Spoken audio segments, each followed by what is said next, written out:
Okay, we are going to work on our assignment 1 fantasy landscape.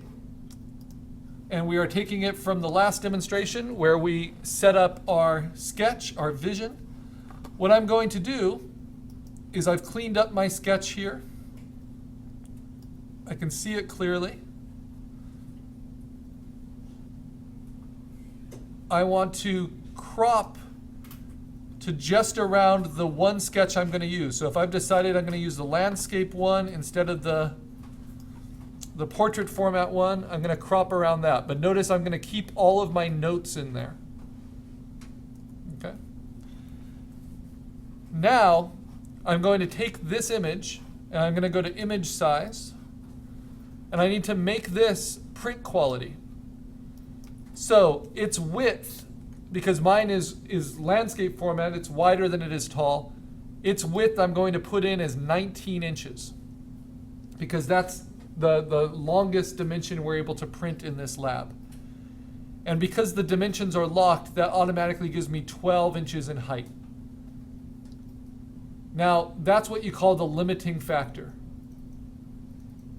Because the other dimension we're able to do is 13. Our printers print 13 by 19 inches. So whichever one you put in, 19 is just the largest you can do. Okay? The resolution we want is 350 pixels per inch. You want to have resample checked so that you can make those changes. And so you're going to have one edge that is 19 and one edge that is somewhere around 13 and a resolution of 350 pixels per inch. Now if your image is portrait format, then the height might be 19, right? Then you say okay. Now for a pencil sketch in a sketchbook that you just did a screen grab of, that's going to make it kind of fuzzy looking because the computer is having to make up a lot of different pixels. For something that's drawn in the computer, it shouldn't soften it that much, but you see it does soften it a little bit. It had to recreate all those pixels, and so it softens the edge a little. But that's okay because this is just a guideline. This is not what we're printing, it's just what we're putting our references on top of. All right. So now,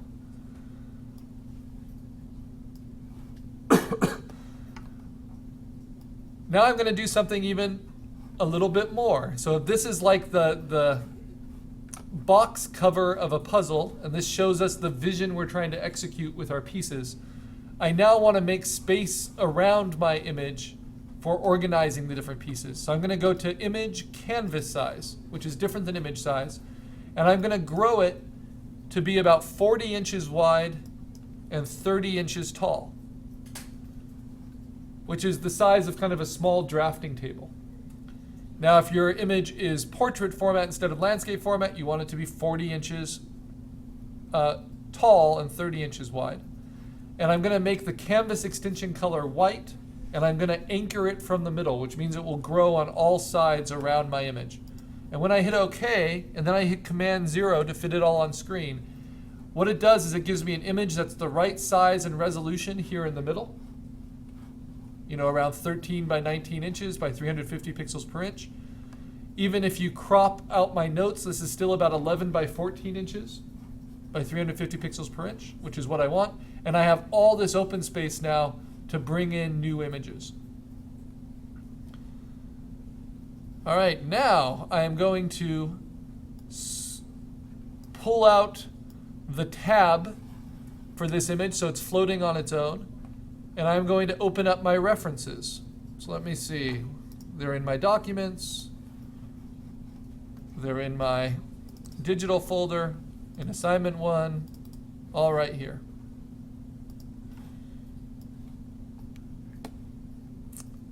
So there are a few ways we could do this.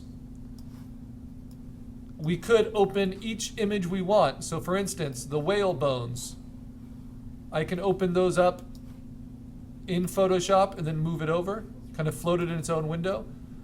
But maybe the faster way is to just take the image itself, right from my folder, drag and drop it onto the space. And what that does is it makes it what's called a smart object, and it makes you transform it before you do anything else, which is great.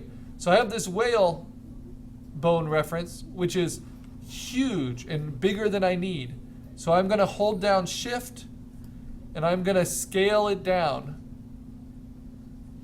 to roughly the size I think I might want. And then move it off to the side here and press Return. By pressing Return, it's what's called placing the file. It will get rid of the X. It will let you do something else. Now the problem is, this is what's called a smart layer. And a smart layer references an outside file, which we'll be using a lot later in class. But for now, that keeps us from being able to do things like erase the image. So if I tried to erase its edge right now, it will give me a big, like, cannot.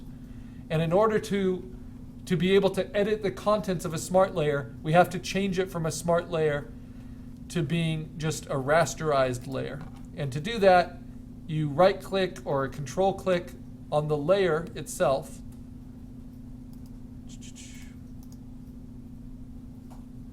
And you usually say rasterize, but I'm not seeing that option. So let's try left-clicking. Oh, I think it rasterized it for me already. Let me do that one more time and see if I can show you how you can force it to rasterize. So I'll get this cliffside here. I'll drag and drop this image. They only come in as smart objects when you pull them from the desktop or from some other file. And I'm holding down Shift. Now I hit Return to place it. You'll see that it's a smart layer, a smart object, because it has that little thing in the corner. And then if I right-click on it, then I can say rasterize. But it looks like in CS6, if I try to do something it doesn't allow me to do, like erase it, it will give me the option of rasterizing it right there by hitting OK. So either way, as long as they're rasterized, then you'll be able to work with them. And so after you shrink them, place them, put them off to the side, you'll also want to rasterize them. Because we have all this space on the side, it's okay not to have everything, or not to only have things that you have a definite plan for. You can put some of these other references that you like around, and maybe they'll help later. But definitely start with the ones that you have in your sketch. It's just like arranging the puzzle pieces before you put it together. And again, you're trying to match them to about the size you're going to need.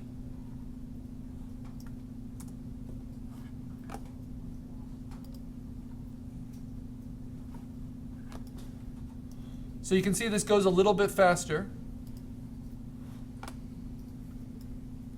than opening each file up in Photoshop and then bringing them over individually to just go right from the image files. They added that capability with CS5, and it's a nice addition.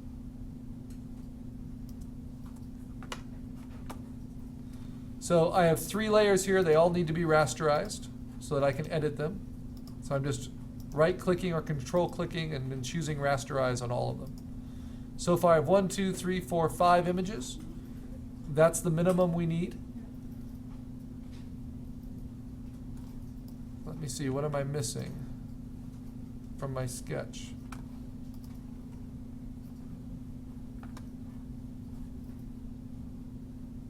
Oh, the underwater surface. So now I have a few references that I'm going to try to add in. And I like this one. But they're going to be kind of an overall texture. So I'm not going to make them too small. I'm actually going to make each of them big enough to cover the whole image. But still, I'll just tuck those over to the side. Now, what's also nice about Photoshop is even though our image size is only this big, that's our canvas, I can move things off the edge like that and kind of leave them there for a while, only to bring them back. And unless I crop the image, I won't lose any of that content. So you can also have stuff floating off the edges of the desk. Just think of it as like a photo that's hanging off the edge of your desk. So if you want to keep really large references but not have them cover other things up, that's a nice way to do it.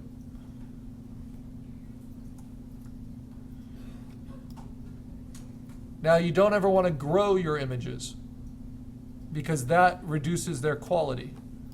But shrinking them in order to fit, that just makes sense. Of course, you are reducing the pixels when you shrink them, but what I'm saying is the reason we found such large resolution images is so that we didn't need to grow them and soften and reduce the quality of each image.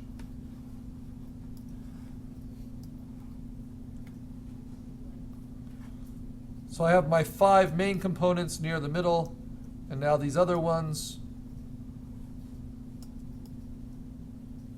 I'm just going to put off the edges. And for now, I'm not even going to rasterize them,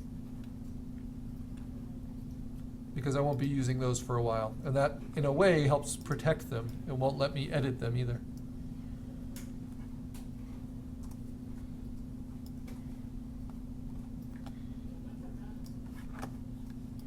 Now, the only downside to doing this and putting it all in one file is that it takes up a lot of memory. And this will show us a little bit about how Photoshop works.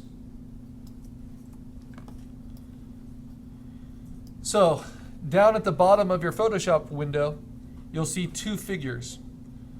One you'll see is what the image would be in pure memory, what one grid of these pixels, how much memory that takes, which in this case is 420 megabytes.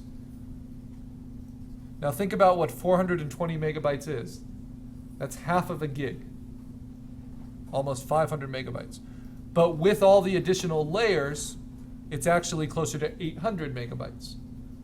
So all of your files are going to be close to a gig as you're working on them, which is why it needs so much processing power. And I'll just add one last layer, and then I'm ready to piece them together.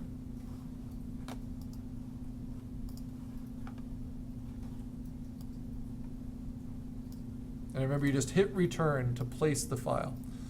Okay, so I've got all these images. Now, how can I easily grab them and play with them without having to figure out which of these layers they are? You use the move tool to move things, right? But you can set the options for each tool on this top bar. And I'm going to click on auto select for the move tool. This is something you really want to be aware of because it can be extremely helpful. Sometimes you want it on, sometimes you want it off. And I'm going to auto select by layer. So that means whenever I click on a layer, so right now I'm on this layer, but if I click here, it will automatically move to that layer, which means it allows me to access each layer very quickly. Now, when do you want this turned off? Well, when we start to have transparent layers on top of each other, the move tool doesn't know that you mean a layer underneath another layer. So then we'll turn it off and we'll be more deliberate about our selections. But for now, we're just going to work from the background forward using the move tool here. Okay, so the first thing I might do, I'm looking at my image. I might zoom in a little bit with Command plus. And the thing furthest in the background is the underwater surface in my sketch. And so I have to find a good example of that. And my sketch shows one with a light source. But I have a lot of these nice examples. But this is the one with the light source. And so maybe I'll put that one in first. Okay? So now that's there. I'm going to rasterize that image. And then I'm going to take its opacity down quite a bit. Whoops, wrong run. Here, let's use auto select, select the right layer, rasterize it. Take its opacity down at least 50% so I can see my sketch coming through. Okay. And then I might hit Command T, techniques we've learned before in the exercises. And this one could stand to be stretched a little bit. So maybe I'll do something like that. All right. Why do I have to take the opacity down? Well, at full opacity, I can't see my sketch through. And right now, I'm just trying to get the pieces together. The next furthest thing back is the smoke plume. So I'm going to go over here. Now, I don't need the whole image, right? The smoke plume goes about there.